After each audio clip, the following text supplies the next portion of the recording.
Magandang araw, welcome sa channel ni Child of God. Ngayon, ibahagi ko sa inyo ang aking kaalaman sa karunungang lihim. Narito, orasyon pambakod o pansara laban sa naiespiritu. Kung bago ka pa lamang sa channel na ito, huwag kalimutan mag-subscribe and click the bell icon para laging update sa mga bagong video.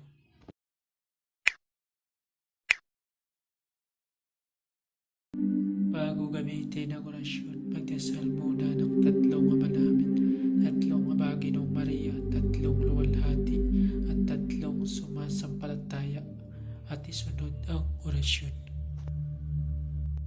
Narito ang orasyon. Magnam, lignam, mitam, hom, oso, petitsak, op, madak, abunatak.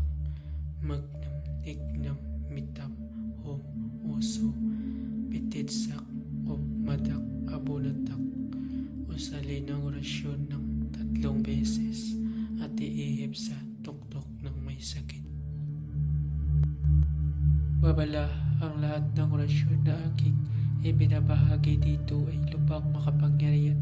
Gamitin lamang sa mabuti. Kung sino man ang gumamit sa masama ay mayroong bad karma.